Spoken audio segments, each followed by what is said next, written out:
Peace, beautiful ones, beautiful ones. I hope that you all are well and just living your best life. I wish to say I honor your crown today.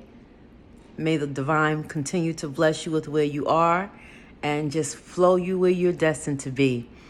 I got another story to tell.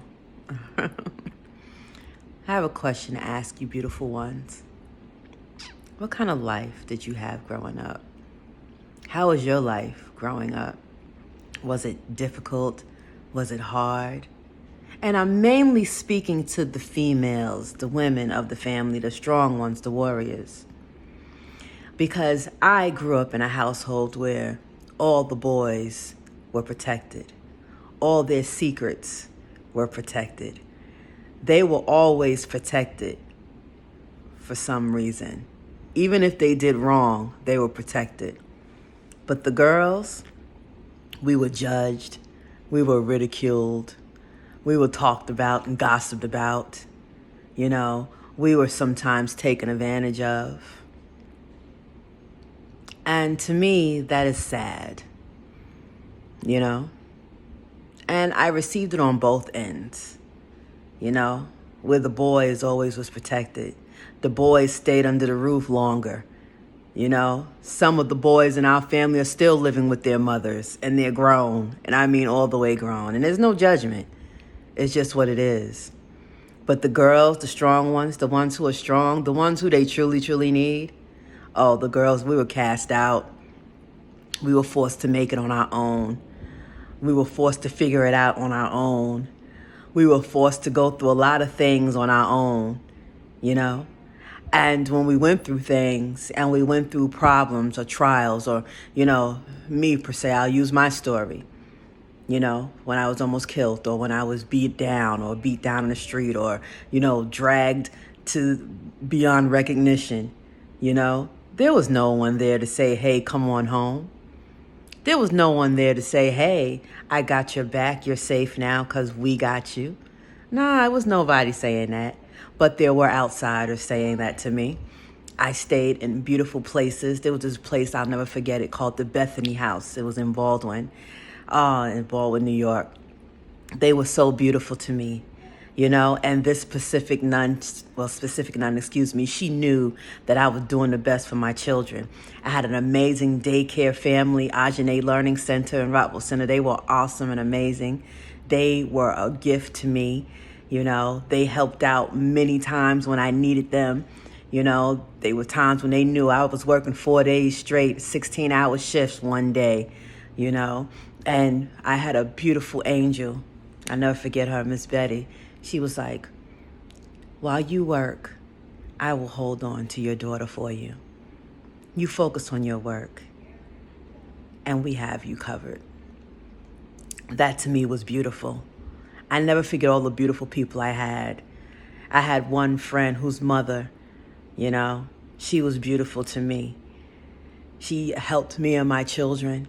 She gifted me and my children with things that we needed to start our fresh start. And we were not living in the best place at that time. That was when we were living in Hempstead. Oh, man. And it's no disrespect to Hempstead, but I didn't want to raise my children in the jungle. I wanted to raise my children in a peaceful place, a place where they knew that they could feel love and be loved and receive love. That has always been my goal for my children. If you hear any noise in the background, that's just my little one getting his lunch. We call him the microwave boy. Because when he doesn't finish what he wants, he puts it in the microwave, and he goes back for it when he's ready. But back to the picture at hand. It is the women of the family who are the true prayer warriors, the visionaries. Yes, we are the protectors. More so a reason why we should stick together and keep each other strong, not break each other down. I didn't have the best mother in my life who would cheer me on. Nah, my mother would talk about me. My mother would say malicious things behind my back. My mother would, protect the boys, her boys. She would keep them safe. Same thing with my grandmother, though I love her. I love them both, But I lived my life with truth and integrity and fairness. And, I could beat my feet on the ground and say, it wasn't fair. But nah, not me. I always picked up, did what I had to do, and I did what was best for me and my children, because that's what we were forced to do. Our family didn't have that universal love and law complex. They had that crab in the barrel, let's protect the boys complex. And I remember there was a question brought to me saying, why are the girls going through so much? And I specifically said, because the men in our family are weak as shit. And when the men in the family are weak and they weren't taught to be strong, and it's no judgment, it's just truth. When they're not taught to be strong, or they're not taught what their role is, being the protector of the queens, and I mean all the queens in their family, their daughters, their mothers, their wives, their sisters, their cousins, anyone whom they've had a relationship with that is considered blood related or family. You know what I'm saying? So life was what it was, Am I proud of some of the choices that I made in my life? Nah, but I had to do what I had to do. There was times when I had to work in after-hour spots around pimps and hoes, No disrespect to how you got your money, because I was definitely at the bar making sure I was making and getting mine. You know what I mean?